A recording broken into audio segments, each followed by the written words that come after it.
Alright, welcome back. One more example about using lines, planes together to solve these geometry questions.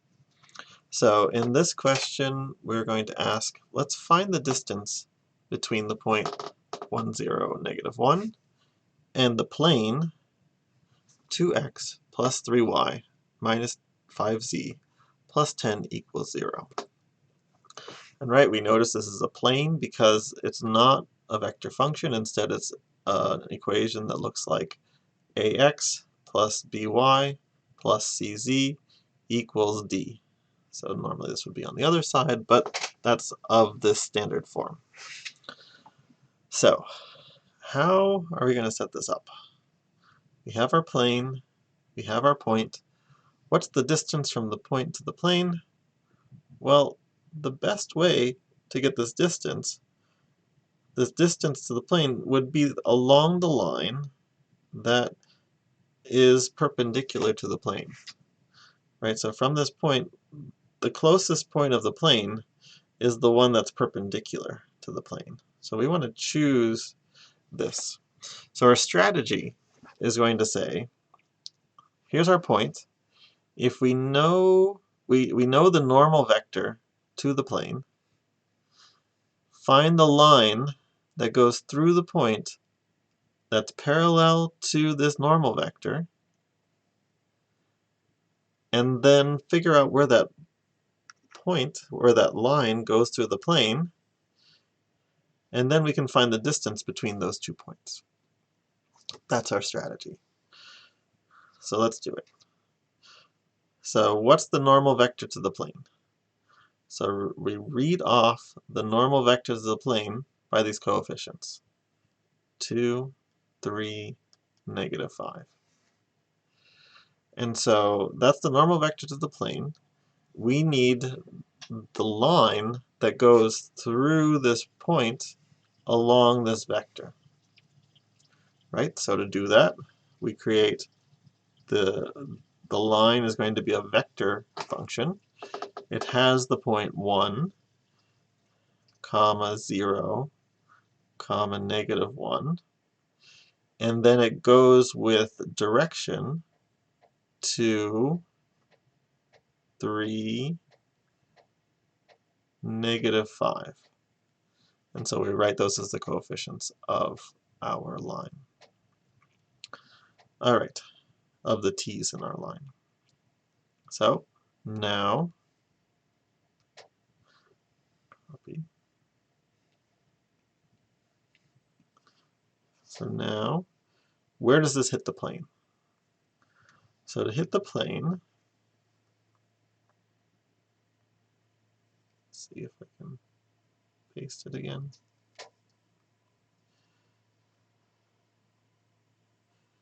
All right, so where does it hit the plane? Well, this was our equation of our line. We need it to satisfy the same equation as the plane. So to do that, we plug in the x-coordinate, the y-coordinate, and the z-coordinate into this equation. And when we do that, we get an equation that is a function of t. Right? What do we get? We get 2 plus 4t plus 9t plus 5 plus 25t plus 10 equals 0. So we then solve that for t. Solve for t, and that gives us the equation of the curve. So we know where we hit the plane. We can solve for the point where they hit. One of the things, how would you solve for it? You would say, okay, the equation of the line is P0 plus t times P1 is the equation of a point on the line. Oops, sorry, not P1.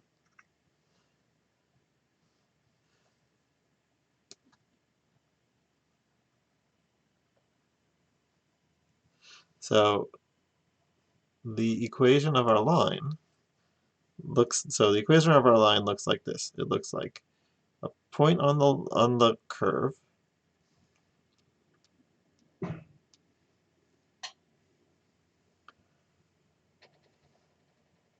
looks like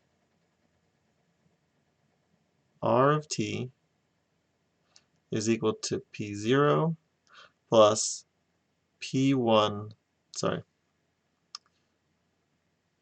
plus this vector 2, 3, -5 times t. So if we look at what happens at the point that we care about, p1 is equal to p0 plus 2, 3, -5 times -17/38. Right, we figured out this is the right t. And what we care about is we care about the distance between these 2 points, which means we don't actually have to bring back in this point. We can just say we want the distance between these two, subtract them. And it's exactly equal to this -17/38 times the normal vector. All right, and so if we're trying to then figure out the distance, we take the distance between these two vectors is 17/38 times the square root of the length of this vector, which is in exactly 17 divided by the square root of 38. All right, so that's some examples for dealing with lines and planes. There's a lot of other ways in which they can interact, so make sure you work on the different homework questions. I will see you shortly. All right, take care.